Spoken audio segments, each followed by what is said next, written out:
Comenzamos el capítulo séptimo de la historia del catolicismo. Estamos entre los siglos VII y IX. En Europa se va a producir una forma de unidad que tendrá en Carlos, luego conocido como Carlomagno, un eje central que se completará con la obra de grandes evangelizadores como San Bonifacio. Sin embargo, en el sur del mundo conocido está produciéndose otro acontecimiento. En el año 610, Mahoma comienza su predicación y su ejército empieza a moverse. En el año 638, Jerusalén ya ha caído en manos del profeta.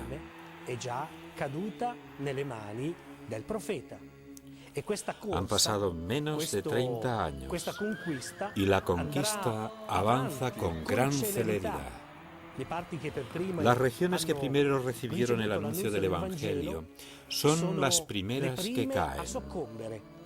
Y en menos de 100 años, toda la costa norte de África será conquistada. Europa se encuentra con el ejército del Islam en España, pasado el estrecho de Gibraltar, y debe despertarse. Todos comprenden el riesgo que corre la Europa fragmentada de aquella época y se preparan. 600 años de historia cristiana podrían desaparecer. Europa debe encontrar un líder. El escenario que se encuentra el Islam es una Europa dividida en muchos gobiernos enfrentados entre sí, cuyo único denominador común es la pertenencia a la religión cristiana. Muchos pueblos divididos, pero unidos en el reconocimiento del sucesor de Pedro como su única guía espiritual. Son 4 las principales poblaciones sobre las que se apoya la Europa cristiana: lombardos, visigodos, francos y romanos de Oriente. A esta Europa aún no pertenecen los pueblos germánicos que, como veremos, se acercarán al cristianismo más tarde con San Bonifacio. Bonifacio nace en el año 673 con el nombre de Winfrido, en el suroeste de Inglaterra, en Crediodunum. Ordenado sacerdote a los 30 años, en el año 718 rechaza el nombramiento como obispo del monasterio en que se había formado y parte con un grupo de compañeros hacia Roma. A su llegada encuentra una ciudad sumida en la miseria. El Papa Gregorio II vive con la angustia diaria de alimentar una población diezmada y exhausta. En este contexto, Bonifacio solicita y obtiene audiencia al Papa y éste acepta enviarlo con sus monjes a anunciar a Cristo entre los pueblos germanos. Es el 15 de mayo de 719. En solo 3 años, este humilde monje inglés, Bonifacio, lleva a cabo su tarea de tal modo que el Papa Gregorio II lo reclama a Roma. El 30 de noviembre es consagrado obispo de Alemania.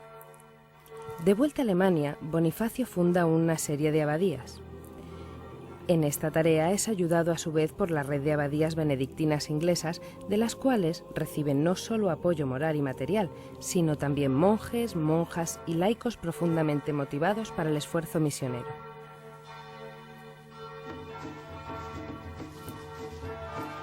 Es una historia que se sigue repitiendo en la actualidad.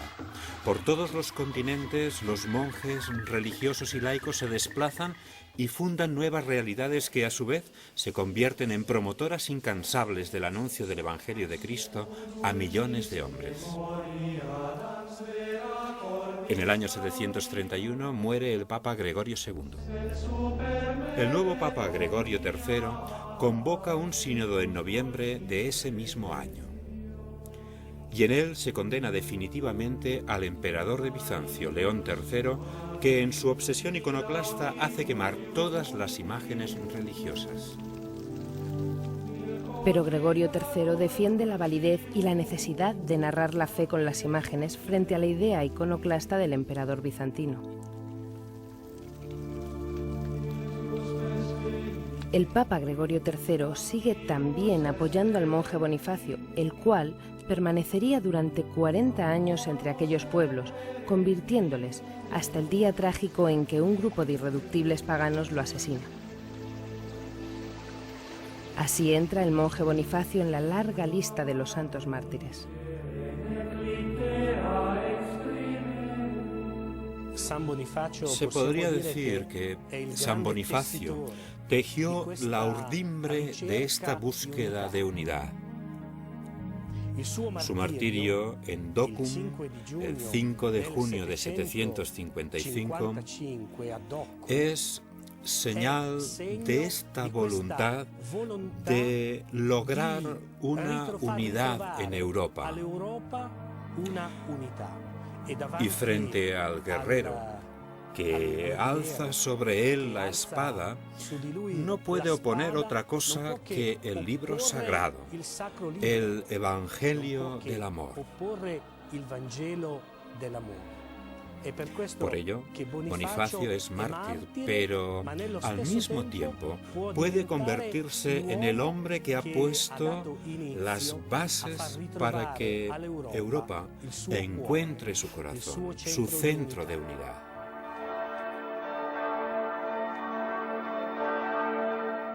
Bonifacio, San Bonifacio, a aquellos que lo amenazan ofrece palabras de paz que no detienen al pagano, que con un solo tajo corta el Evangelio y la vida del santo. Junto a él son asesinados 51 compañeros, como en la actualidad lo son miles y miles de misioneros. San Bonifacio es un misionero mártir, y su ejemplo debe seguir alentando a todos los fieles para que no tengan miedo de abrir las puertas a Cristo, de anunciar el Evangelio entre las gentes. El escenario con que nos encontramos en este capítulo es complejo. En el norte, la conversión al catolicismo de los germanos. Al sur, los musulmanes avanzan en medio de la desbandada general de poblaciones ya diezmadas por miseria y carestías. Y es precisamente en el sur de Europa donde los francos asumen un papel cada vez más importante hasta convertirse en los garantes y los protectores de la obra de Roma. Los francos, los mismos francos que durante siglos fueron dominados por Roma, se convierten ahora en los protectores y paladines del vicario de Cristo en la tierra, del Papa.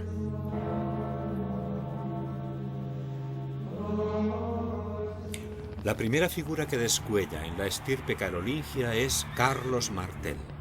Bajo su mando, las tropas francas llegan hasta el Loira y alcanzan Poitiers. Aquí es donde Carlos Martel frena y derrota a los musulmanes, los cuales intentaban extenderse por toda Europa. En pocos años, el ejército de Carlos Martel avanza y conquista una tierra tras otra. Pueblos enteros han de convertirse incluso por la fuerza a la fe católica. Carlos Martel, aunque por un lado es el defensor de Roma, por otra parte no tiene escrúpulos para apoderarse de los bienes de la Iglesia y repartirlos entre sus nobles. Carlos Martel morirá el 22 de octubre del 741, siendo sepultado en la Catedral de Saint-Denis. Le suceden sus dos hijos, Carlomán y Pipino, los cuales habían recibido su formación y preparación precisamente entre los muros de Saint-Denis. Bonifacio se dirige a estos jóvenes reyes para solicitar ayuda y apoyo. Y estos jóvenes reyes ponen en marcha una gran labor de legislación, administración y reforma, incluso en las costumbres morales de la Iglesia. Es entonces cuando los sacerdotes, para diferenciarse, comienzan a vestir el traje talar. A los monjes y monjas se les entrega una única regla, la de San Benito. Y estos reyes, apoyando la misión de Bonifacio, ayudan a que el Evangelio se difunda por toda Europa. Uno de los nuevos reyes francos, Carlomán, imbuido por este espíritu de redescubrimiento de los valores profundos del catolicismo, decide retirarse definitivamente al monasterio benedictino de Montecassino, en Italia, donde vivirá hasta su muerte. Pipino, su hermano, concentra en sus manos todo el poder.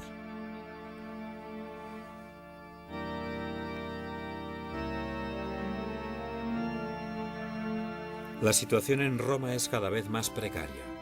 Bizancio está ocupada tratando de contener el avance musulmán y las veleidades expansionistas de los lombardos, que amenazan cada vez más los territorios de Rávena y de la misma Roma.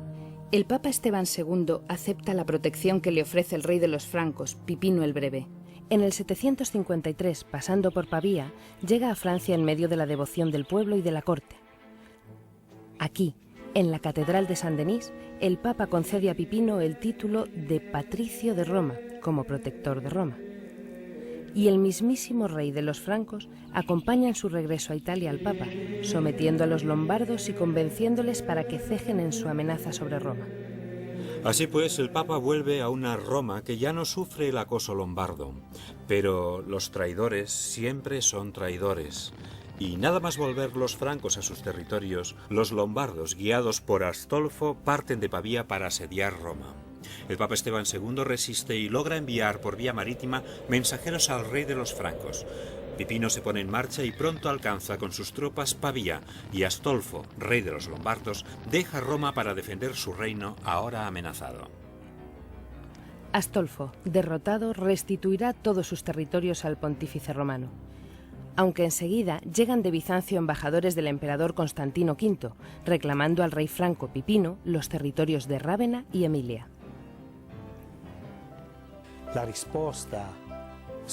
El rey de los francos, Pipino, al aceptar la defensa del Papa, pronuncia una frase histórica. No he tomado las armas empujado por una fuerza humana, sino que he venido a defender a Pedro, a defender al Papa. Y los territorios que conquisto los dono a Pedro, a su sucesor. Es el 26 de abril del 757. El Papa Esteban II muere, y gracias al rey franco, ahora la Iglesia tiene un territorio relativamente extenso que llega hasta la costa adriática. El poder temporal había comenzado en el año 728, cuando Liutprando, rey católico de los lombardos, dona a la Santa Sede la ciudad de Sutri. Se consolida un estado pontificio que en poco tiempo comenzará incluso a acuñar su propia moneda. Según se van creando los estados modernos, los estados soberanos, la necesidad de salvaguardar la independencia del Papa en sus funciones de gobierno de la Iglesia Universal es cada vez más importante. En el fondo, la Ciudad del Vaticano, en un contexto diferente al meramente histórico, está llamada a desempeñar la misma función que los estados de la Iglesia y después el Estado Pontificio han desempeñado en la época medieval y en la Edad Moderna. Es decir, garantizar al Papa, la independencia necesaria para su función al servicio de la Iglesia Universal. Estamos en el año 773. El rey de los francos es ahora el joven hijo de Pipino el Breve, Carlos, el cual debe ponerse enseguida a defender el norte de Francia de la amenaza sajona. En Roma, el Papa Adriano, sucesor de Esteban III, sufre nuevamente la amenaza de los lombardos, los cuales, como siempre, se aprovechan de la situación para tratar de ampliar sus territorios. Pero Carlos, rey de los francos, una vez vencidos los sajones en el norte, guía a sus ejércitos y corta de raíz las veleidades lombardas, cayendo sobre ellos para defender al Papa Adriano. Año 774. Carlos, rey de los francos, se presenta ante el Papa Adriano. Este le está esperando en el lago de Bracciano y juntos entran en Roma con toda su comitiva como uno de tantos peregrinos que acuden a la ciudad tanto ayer como hoy. Y como peregrino, no como rey de los francos, Carlos se arrodilla ante la tumba de Pedro. El Estado Pontificio tiene ya unas fronteras, llega hasta Rávena, pero aún sigue habiendo tensiones entre las tribus sajonas, produciéndose sangrientos combates. Todavía no ha llegado el día en que el jefe sajón solicite ser bautizado.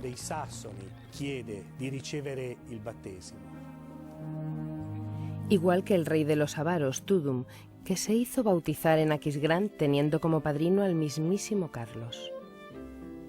El reino de los francos se extiende ahora casi por toda Europa, excepto España, dominada por los musulmanes.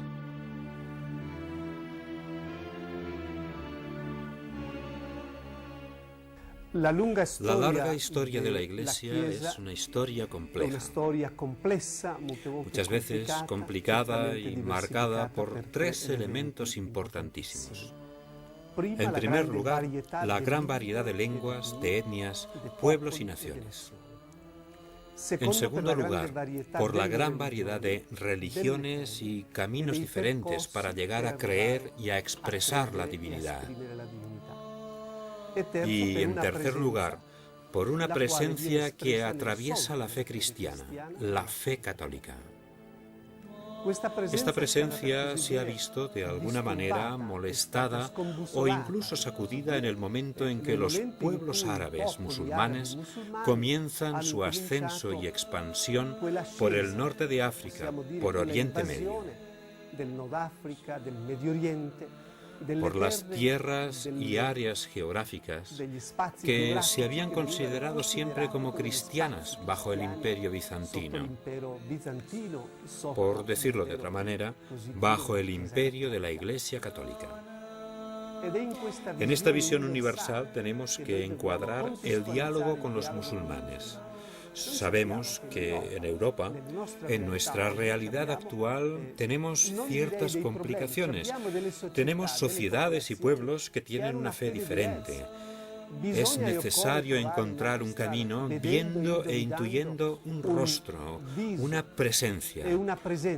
Los ojos, la boca y los pensamientos de Dios en cada ser humano.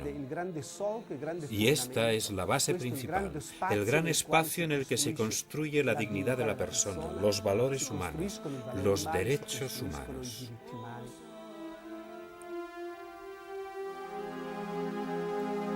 Carlos, rey de los francos, tiene la tarea de unificar pueblos diferentes cuyo punto en común es la fe cristiana, la cual reforzará introduciendo grandes reformas que modernizan todos los aspectos de la sociedad de entonces. Estamos en el año 794. La ciudad de Aquisgrán se ha convertido en la nueva residencia del rey, Occidente está prácticamente separado del emperador de Oriente, incluso desde el punto de vista cultural. Esto será determinante para la historia de la Iglesia Católica. En la noche de Navidad del año 800, en la Basílica de San Pedro, en Roma, el Papa León III corona a Carlos como emperador de los romanos.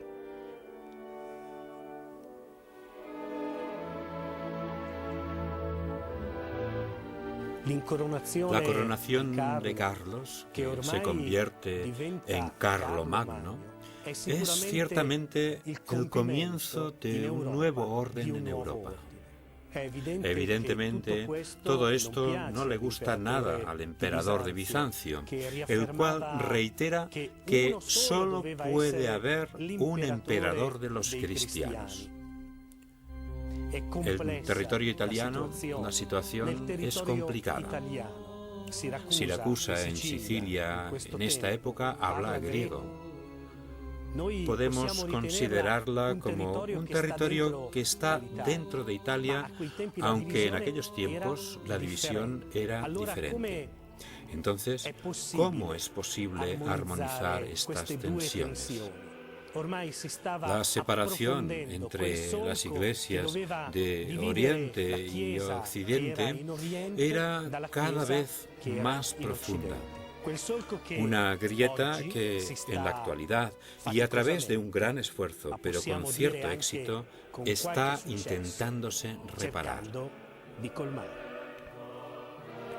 El 22 de enero del año 814 muere Carlomagno y deja todo lo que había logrado en manos de su hijo Ludovico, que será conocido como Pío.